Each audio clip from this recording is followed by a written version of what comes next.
Hey, what's up, guys? I'm Dr. Boyce Watkins from Your Black World and the Black Business School, and I wanted to share something with you guys real quick. This is just a thought. I was thinking about Stephen A. Smith and all this conversation about race that's happening on ESPN. You know, I know a few guys are on ESPN. I've been on Stephen A.'s show a few times back when he had that show, quite frankly, with Stephen A. Smith. There's some other guys, Chris Broussard, Jason Whitlock, and others that I've been friends with for a while. And here's the thing, right? So you guys have seen what's going on with the whole Colin Kaepernick thing. There's a big mess, and and you had T.O. come on and tell Stephen A. about himself, and Stephen A.'s been really getting his butt kicked, publicly in the black community anyway, over all of this. So I wanted to lay out 3 quick reasons why I think ESPN needs to stay away from race. Like, stop talking about race and racism and all that. It just isn't good for your company. It's not good for anything. It's not good for society at all, right? It's good for profitability maybe because you're going to get the ratings, but it's not good long term. A few reasons why they should stop talking about race. Number one, you just don't know what the hell you're talking about. A lot of times the experts that you see on these shows that talk about race are not racial experts. You know, race is a sensitive topic. It's an important topic. It could lead to the destruction of America. The racial divide is considered to be one of the greatest divides in this country. It caused the Civil War. You know, it was a big part of the reason the Civil War took place. You know, and it's something that you don't want to play around with. You don't want to just have bullshit conversations. You need experts. You know, why aren't you having, if you're going to talk about race, bring the right people in. You know, don't bring in like Lil Wayne, or don't bring in people who are in football games. You need to bring in experts, you know, the Dr. Claude Andersons of the world, the Anthony Browders of the world, the people that really study race and black history for a living.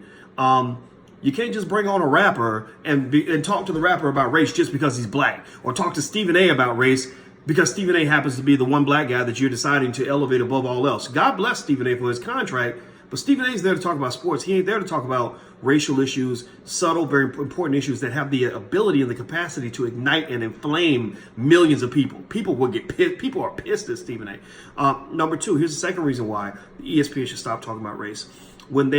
Because this white-owned platform is defining the narrative, they're hosting the game, almost like how the NFL wanted to host the Colin Kaepernick workout, where they wanted to set the narrative, define the rules, decide which receivers he's going to use, which coach would run the workout, all these things. Well, ESPN's kind of doing the same thing to black people. They're saying we want to get ratings, so we're going to pit 2 black people up against each other who normally would be friends, who normally would be cool, but we want to have a Negro fight. So we're going to let T.O., Terrell Owens, and Stephen A. Smith go at it. Arr, you a coon, you a sellout. No, I'm not no sellout, blah, blah, blah, blah. Let me tell you something, right? And then he's throwing Max Kellerman in the mix, and it just becomes stupid, right? It creates these unnecessary divisions where people who are fighting are people who normally would have been friends. You're taking people who would have been fighting, who would have been friends, who are now fighting on your behalf, and you're doing it because of ratings. Like you're just happy because everybody's watching your show.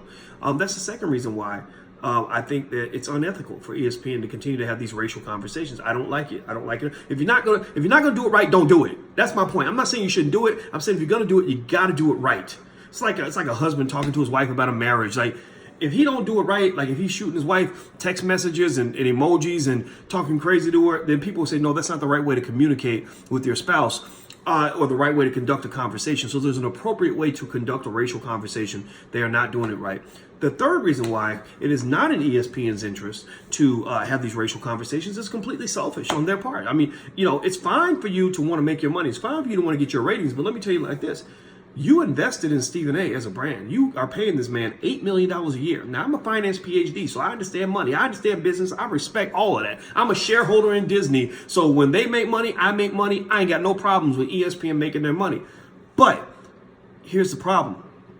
When you got Stephen A. out here saying things on the air that are going to piss off lots of black people, and further label him as he's being called a coon. Like I don't use that particular terminology. I just say I don't agree. But people are really mad at him. Like that's destroying one of your most valuable brands, if not arguably the most valuable brand that you have on that network. So when you're throwing him out there saying, "Oh yeah, Stephen A. is good. Let's get him to talk about race. He's our resident black guy," you're actually destroying the value of your company, because long term you ain't gonna win. Because a lot of black folks are going to turn that sucker off, because they're going to be like, man, what the hell? And I think for Stephen A's, for his own sake, if I were him, I would avoid those conversations too. I mean, look, man, you analyze the X's and O's like no other. You give great commentary like no other. Why do you need to suddenly try to become Marcus Garvey, Martin Luther King, Malcolm X, or whatever you're trying to, Booker T. Washington, like you ain't got to be all that, man. I mean, I'm not saying that you can't represent. Go do your thing. Be great at what you do. That's black excellence personified. God bless him for that. But really, certain conversations about race should be approached gingerly, respectfully, and I don't think that's really being done. I think that people are, I don't know if they listen to the street, but when I listen to the community very closely, and amongst conscious black people, the majority of conscious, intelligent black people especially do not think highly of Stephen A. Smith. Again, does that matter to ESPN? Maybe they don't care. Maybe they don't care what black people think. They just want to get ratings. Maybe they only care what white people think. But I think at the end of the day, I think it's a losing strategy, and I think it's harmful to the black community. It's harmful to America. It's harmful to ESPN. It's harmful to Stephen A. I just don't think these conversations work. If you're going to have the conversation, then, create a show, similar to Outside the Lines, where you can go outside the lines. I think First Take ain't the place to really go into these deep diving, like, are you black enough kinds of conversations. I think that's real sketchy territory. All right, that's it, guys. I'm Dr. Boyce Watkins. Please hit the thumbs up button and make sure you subscribe at drboycetv.com. That's drboycetv.com, where we break things down on a regular basis and we do it the right way. So take care, guys. Hit the thumbs up button. I'll see you soon. Be good.